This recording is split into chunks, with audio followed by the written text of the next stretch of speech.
अस्सलाम वालेकुम दोस्तों, कैसे हैं? उम्मीद करता हूँ आप सब खैरियत से होंगे। जैसा कि आपको मालूम है कि हम अपनी वीडियोस में रिसर्च बेस्ड हेल्थ टिप्स देते हैं, तो आज की वीडियो में हम कुछ ऐसी फूड्स के बारे में बताएंगे जो डायबिटिक पेशेंट यानी शुगर वाले पेशेंट ज़्यादा खा सकते हैं।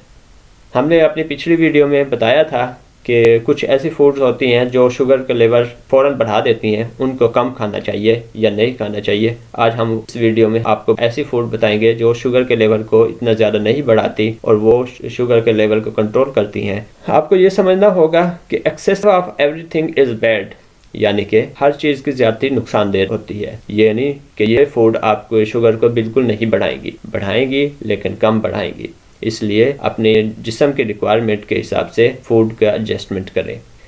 अब ये सवाल पैदा होता है कि जिस्म की रिक्वायरमेंट कितनी है, हमारी जिस्म की कितनी ज़रूरत है।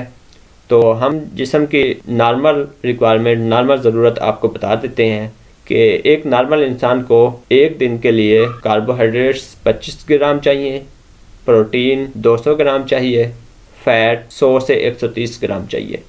ये तीन मेन इंग्रेडिएंट हैं जो हमारे जिस्म को ज़रूरत होते हैं। इसके अलावा और भी ज़रूरत होते हैं, लेकिन ये तीन मेन होते हैं। बाकी जो हमारे जिस्म की रिक्वायरमेंट है वो हमारी फ़िज़िकल एक्टिविटी पर डिपेंड करती है। अगर एक इंसान सिर्फ ऑफिस में बैठ के वर्क कर रहा है, उसकी रिक्वायरमेंट कम होगी। अगर एक इंसान फैक्ट्री वर्कर है या कोई सख्त काम कर रहा है तो उसकी रिक्वायरमेंट ज़्यादा होगी। तो उसी हिसाब से हम अपने रिक्वायरमेंट को एडजस्ट कर सकते हैं। तो ये यानी कार्बोहाइड्रेट, प्रोटीन एंड फैट को पूरा करने के लिए हम डिफरेंट टाइप की फूड खाते हैं।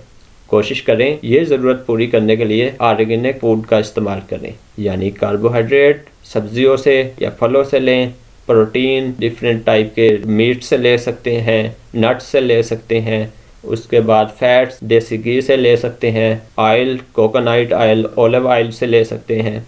अब चलते हैं, हम आपको कुछ ऐसी फूड्स बता देते हैं जो जदीद तहकीक से साबित हो चुकी हैं कि ये शुगर का लेवल इतना ज़्यादा हाई नहीं करती और ये शुगर के लेवल को कंट्रोल रखती हैं। अगर फ्रूट में देखा जाए तो आड़ू यानी पीच, सेब, एप्पल, माल्टा, ऑरेंज, बेरीज़ कोई भी हो सकती हैं। हमारे आम स्ट्रॉबेरी पाई जाती है, वैसे ब्लूबेरीज़ भी बहुत अच्छी होती है, पपीता यानी पपाया, जामुन। और अगर सब्जियों में हम देखें करेला, पालक, हल्दी, लोबिया, ब्रोकली और जितनी भी ग्रीन लीफी वेजिटेबल हैं वो अच्छी होती हैं डायबिटिक पेशेंट में। उसके बाद हमने प्रोटीन और फैट कहाँ से लेने हैं। प्रोटीन और फैट का सबसे अच्छा सोर्स जो हमारे पास फैटी फ़िश होती है, देसी घी होता है, ऑलिव ऑयल होता है, एग होता है, नट्स ये जिसमें वालनट बहुत अच्छा होता है यानी कि अखरोट बहुत अच्छा होता है।